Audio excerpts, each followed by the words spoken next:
I was giving it some thought, and I came to the conclusion that I think it's time that we really had a strong animal rights political party, not just in the United States, but globally. And there were a couple of recent news stories, documentaries that led me to come to this conclusion. I don't know if you heard, but it was reported that the United States military was experimenting on animals, pigs and things like this. And that information was hard to come by. They had to do what's called a FOIA, an animal rights group, or Freedom of Information Act, to determine that there was in violation of the law still a couple of years back animal experimentation in the United States military. So there was that story. And then I saw on the internet folks who are supporting the Ukrainian cause against the Russian occupation. They shared a video online of what appeared to be a Russian captain, his corpse, and there were wild hogs.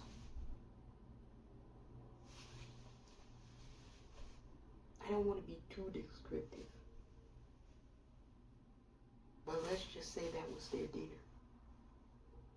And commentators were thinking that that was hilarious.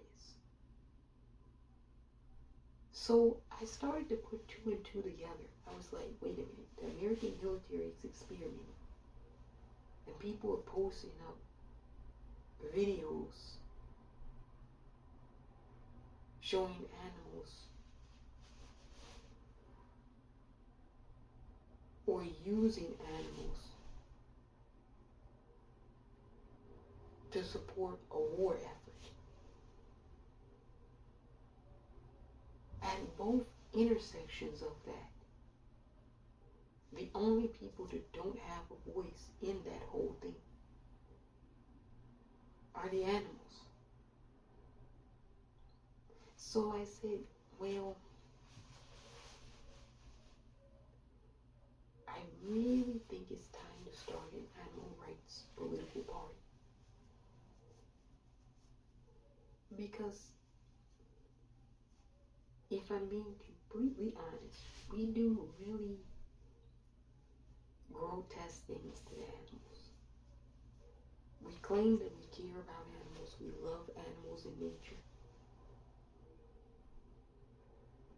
But then the reality is a lot of people have dead flesh and bones in their freezers.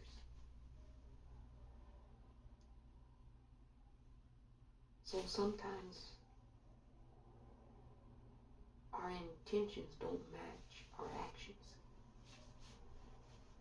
And then there was the recent Jeffrey Dahmer documentary, which I did not watch, but I heard about it. And a lot of people will focus on the cannibalism part and what he was doing to humans. And they'll overlook all the cruelty that he did to animals.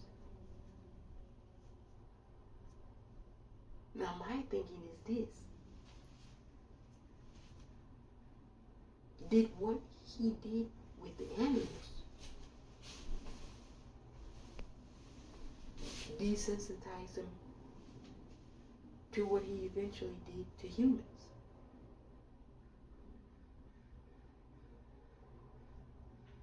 Somebody said it best: if you want a kinder world, you have to start by treating the animals kinder.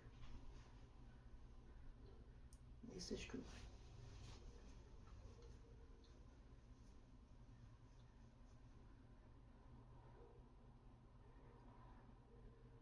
We have to think about our actions too in relations to other species on this planet.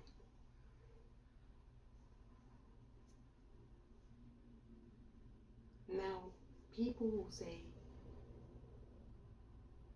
I'm going to get me some chicken wings.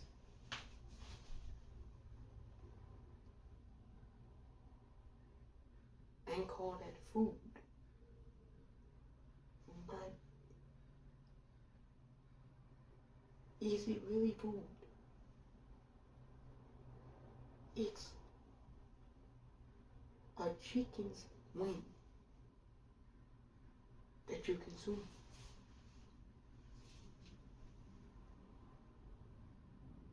So one can say that what Jeffrey Dahmer was doing, in his mind, he had gone to the point of his own species being food. Whereas we practice speciesism, where we say we don't want to consume our own species, but we'll consume other species, chickens, pigs, cows. In some places they eat whales.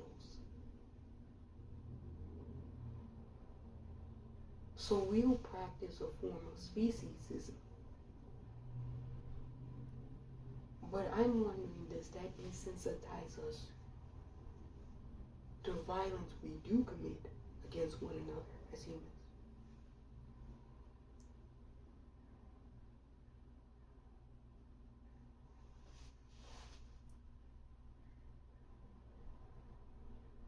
I've never really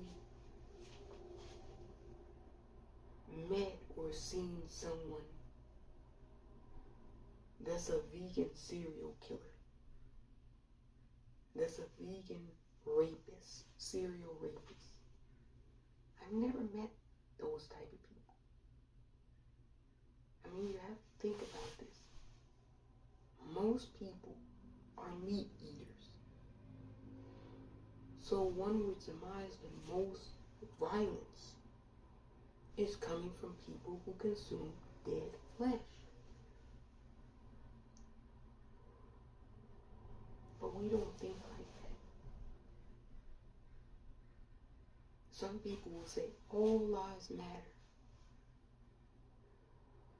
and just had a burger at McDonald's an hour ago. And my response would be, well, that cannot be true, because that cow that was murdered, probably inhumane, because there is no humane way to murder another species. That cow that you just ate a part of, did its life matter? So we really can't get to the end goal of all lives mattering until we're all vegan,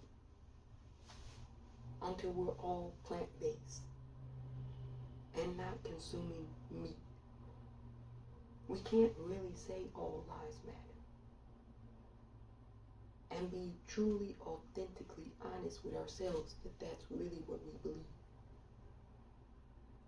And I think an animal rights political party would be a party that would drive that message home. A political party is really a conduit for advocating. Now we have major political parties like the Democrat and the because they have a whole host of issues that they debate and disagree upon. But with an animal rights political party, it would mainly be focused and centered around animal protection and giving animals better rights. One person that I'm really, really proud of, and I want to shout out, is New South Wales, Emma Hurst. She's really doing a good job drawing our attention to all the cruelty that animals face, that we overlook, that we avoid, that we minimize.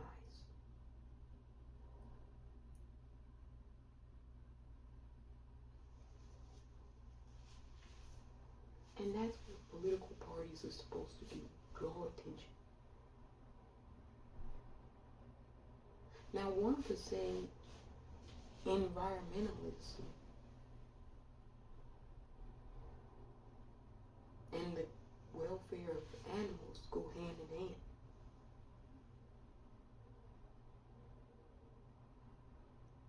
Well, I don't know how you can be a really, really solid environmentalist and then think it's a good idea to continue eating cheese from a cow. I didn't know this until recently, but one block of cheese consumes hundreds of thousands of gallons of water just to produce. I said, whoa, you need that much water to produce cheese?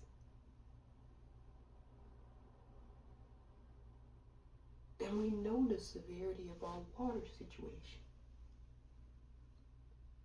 So if you're a really good conservationist,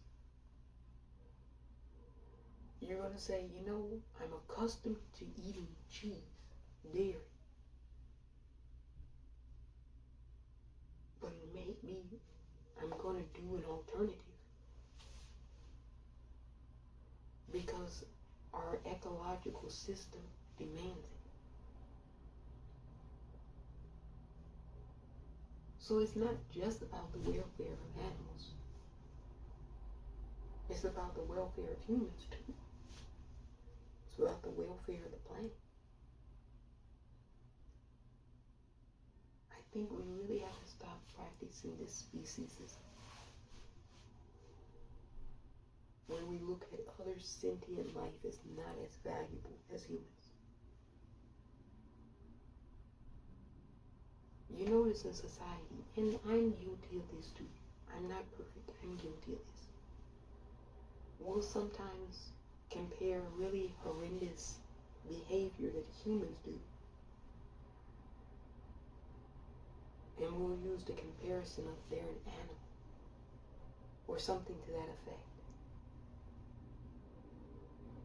We make being animals the bad guys and gals in our society. We think animals don't have feelings, emotions.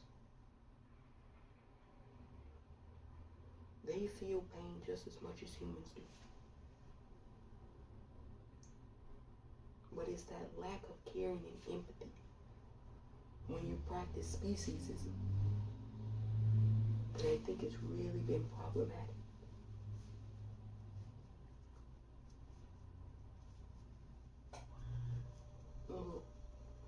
No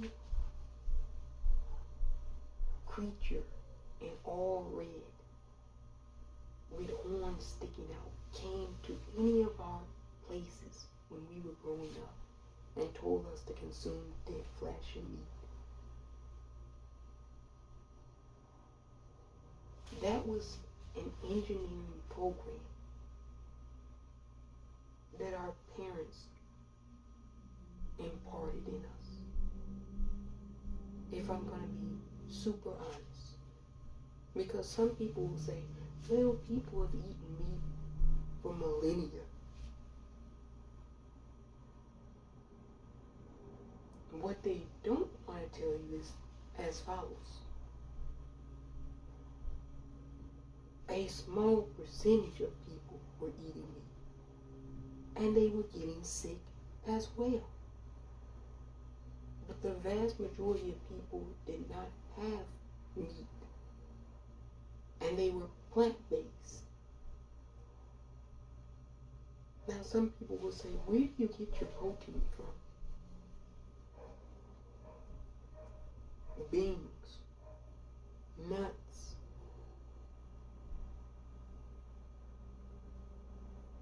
You can find protein. And meat doesn't have protein. There's no protein in dead flesh. I'm sorry. It's just not true. So, an animal rights political party could drive these points home. They could make a case. I'm not saying that they would win political office, but one thing a party does is they bring awareness. They bring hyper focus and awareness to a cause or an issue.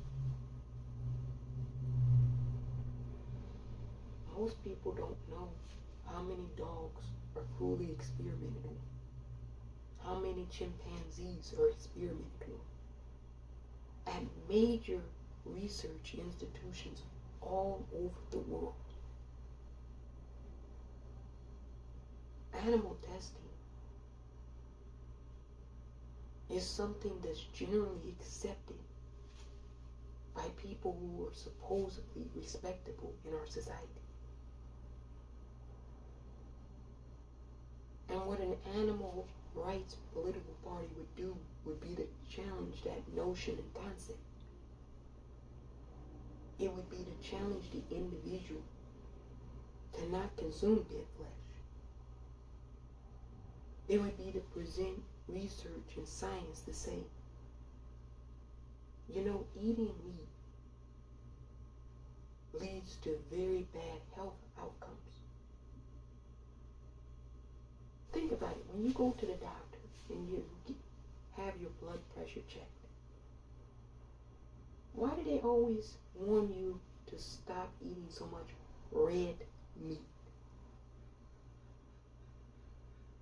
Well, they must know that it's bad for your health, right?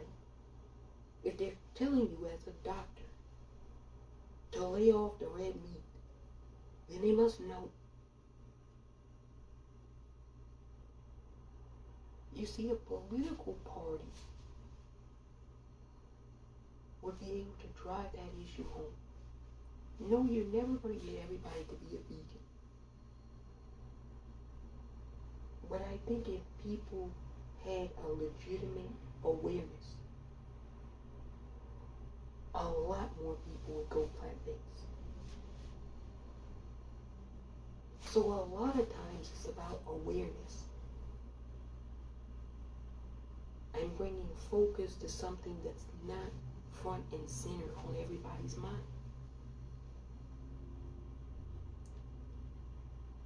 You know, we vote every day, each of us, with what we're going to consume in a day. Our food is a vote. We vote to be either kind and humane to animals, or to continue the inhumanity towards animals. We vote with our dollars, with our yens, with our pounds, with our pesos, with our rubles. We vote. And so what I'm saying, and what others would say in an animal rights political party, is think about the vote your vote is saying, what your vote is endorsing. How many times have you seen a documentary about a slaughterhouse? And usually the documentarian always mentions that they had to sneak cameras into the facility. Now why is that? Why don't these slaughterhouses want us to see what they're doing? Want us to see the waste that runs into clean, fresh drinking water in certain communities? Want us to see all the pollution that they have to send up into the air at these slaughterhouse facilities? Want us to hear the wailing and screaming of the animals as they're being brutally murdered? I mean, if this is such a good thing for the society to do, why do the slaughterhouses not want us to see it? Why do they have to sneak cameras into the facility? Why are activists who care about animals treated so brutally and badly in our society? They're demonized, called crazy, kooky, because they don't want to practice speciesism. You have to think about that, and I think that's what an animal rights political party would bring front and center to people.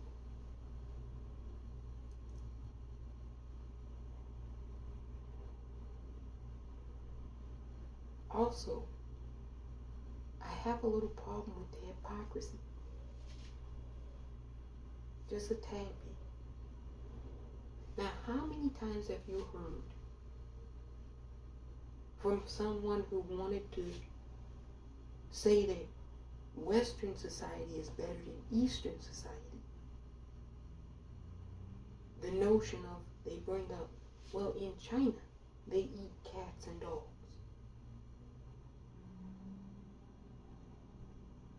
But you never hear the rebuttal to that. Well, in America, you eat chickens and cows. It's like, oh, certain animals are precious, but other animals, they're expendable. I mean, it's a reality. So instead of chastising and trying to play the moral superiority card, why don't we all realize we're not doing so well by the animals and change our ways? Look, it's going to be tough. I'm not going to sugarcoat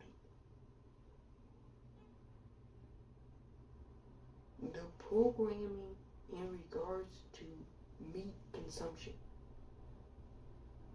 globally is deeply ingrained in most people's brains. The thought and notion is that a lot of people really truly believe they need meat in order to survive and be healthy, when in reality the exact opposite is true in the case. If you learn nothing from COVID, it's the fact that there was a lot of people who were immunocompromised globally. Do you think we would have had that many people, hypothetical question, do you think we would have had that many people immunocompromised if globally we were a plant-based species?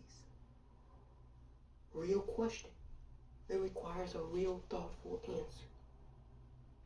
And most people know the answer is no, whether they want to admit it or not.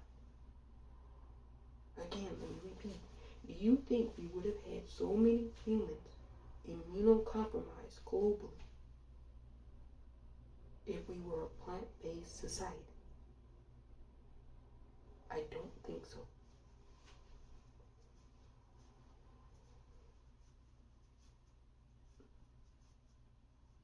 we have to get serious about certain things. We have to have crucial conversations. It's going to involve a lot of debate. People are going to strongly have their opinions. But at least let's debate it. I think it's time to debate it. We cannot keep going on like this forever.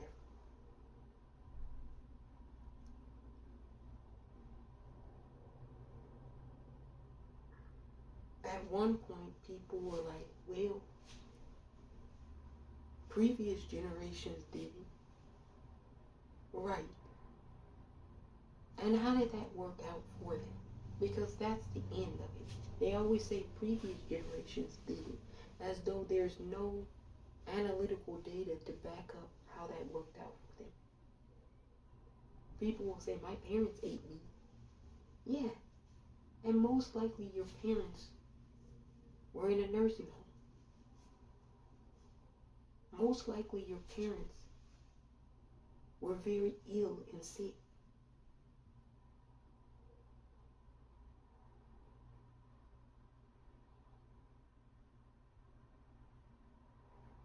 Now they're finally starting to do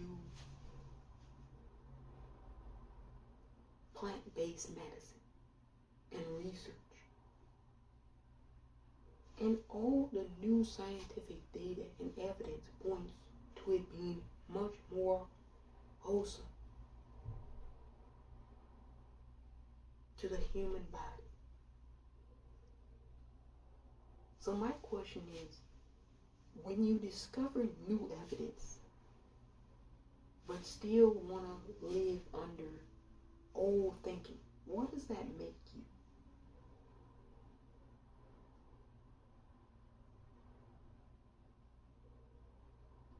It just makes you look stupid, if you ask me. At one point in time, people thought that if you sailed a certain point on the planet, you would fall off the planet, because they assumed the planet was flat. And then we discovered that the planet was round. Now we still have flat earthers, but are they in the majority? My point is, science and information changes. That's part of growth as a species.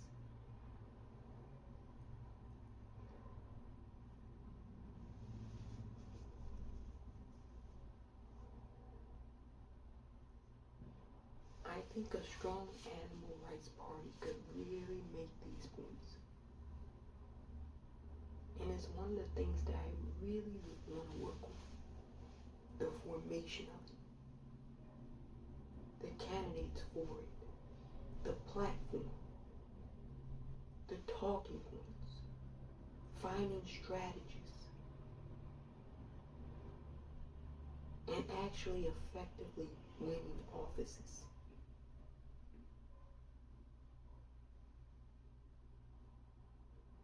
And here's the thing about what would be different about the animal rights political party. You could be a member of the animal rights political party and still be a Democrat or a Republican or an independent or a libertarian. You could hold dual membership of multiple political parties.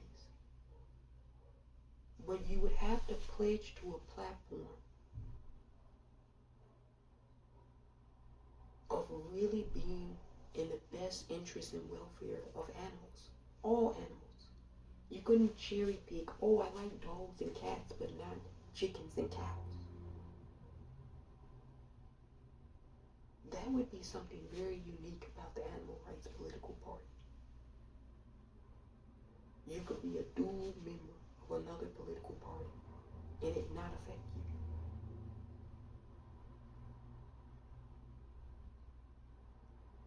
We we really need a strong voice for the animals. We used to have real large sanctuaries for animals. And they never came into contact so much with humans. But now, as the ecological disasters and damages of the planet due to climate change are happening, animals are moving closer and closer into human habitats. Because humans are destroying the animals' habitats. That's the real story. When you chop down all of these trees, what do you think the animals do when you destroy their home? They move closer to you, your home.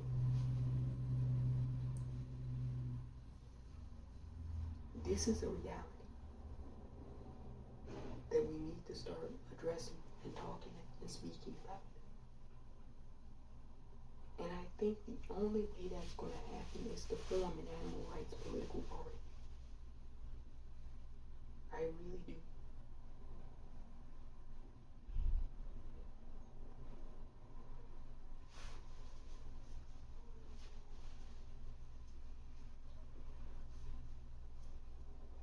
I think we have to tell the youth and the young kids the truth. Chicken wings are not food. They're a wing of a chicken.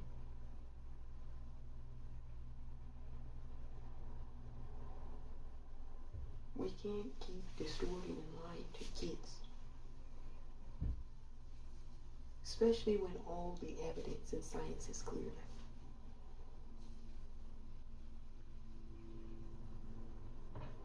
You got bones on your plate. Now some people say, oh well, they're not human bones. They're a chicken bone. They're a lamb bone. They're a cow bone. They're a duck bone. But you got bones on your plate.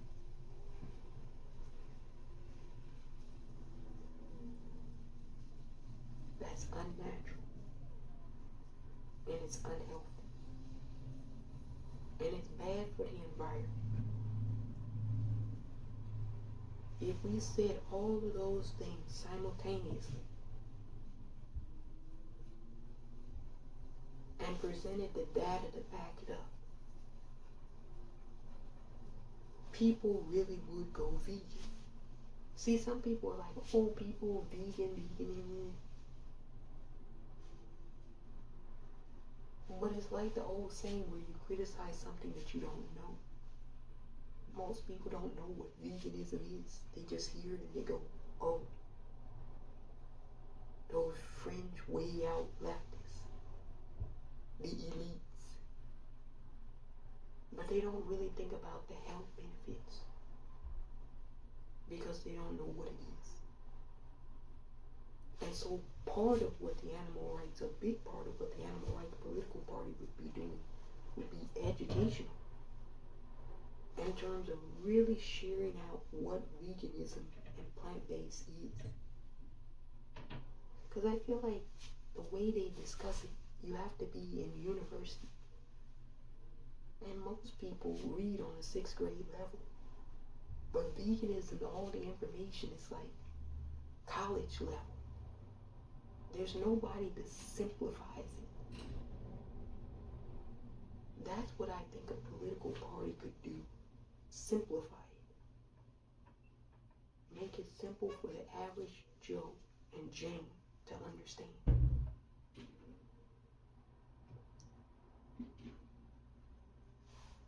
You know, if we don't want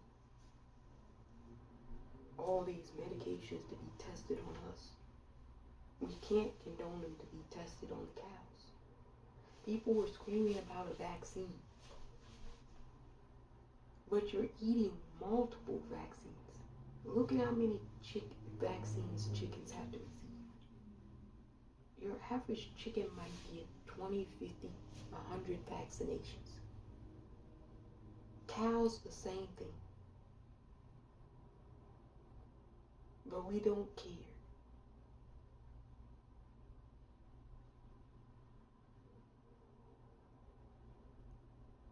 But my thinking is we better start. And I think an animal rights political party is needed. I'm really proud of what New South Wales is doing. I'm proud of Emma Hurst. I'm proud of a lot of what PETA has done to lay the groundwork. But I think we got to step it up.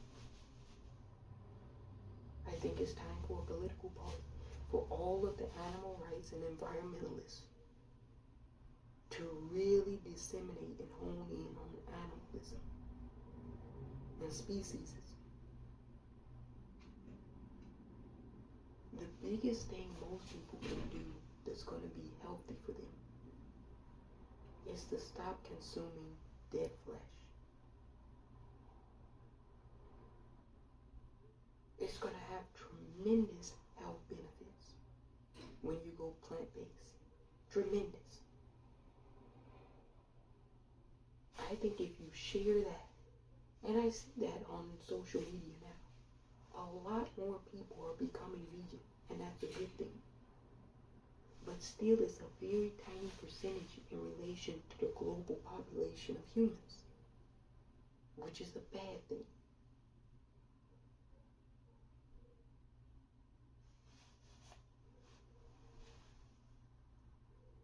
Look, I don't really do political parties. So it wouldn't be something like, oh, you have to be there. It's a dogma to political parties. That's why I don't do it. But on this issue, I think that it would help to have a political party. And like I said, you could be an independent, you could be a socialist, you could be a conservative, you could be a liberal, you could be libertarian, Green Party. As long as you're part of wanting to end animal abuse and wanting the best for the welfare of animals.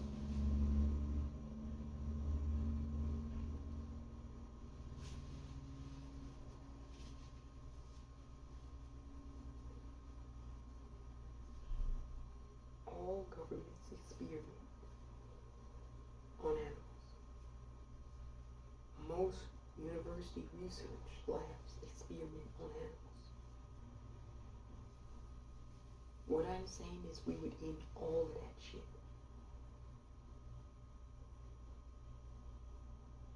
Because you gotta think, if the animals are being experimented on, they're being experimented on for the sole purpose of seeing whether something is going to be beneficial to humans. So just because an animal is experimented on and something works out okay for a rat, doesn't necessarily mean it's going to work out well for you. So our whole thinking has to change. The whole paradigm has to be upended. We've got to stop practicing speciesism. It's detrimental now to our own species. And I think an animal rights party could say that. I think we have the people who will advocate that. I think we have the resources to explain that. And I hope that we have the will to actually do it. Because I think that's all that's lacking.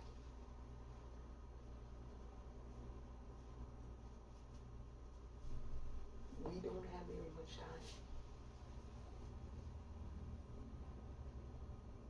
Look, animals are suffering just as much as humans are.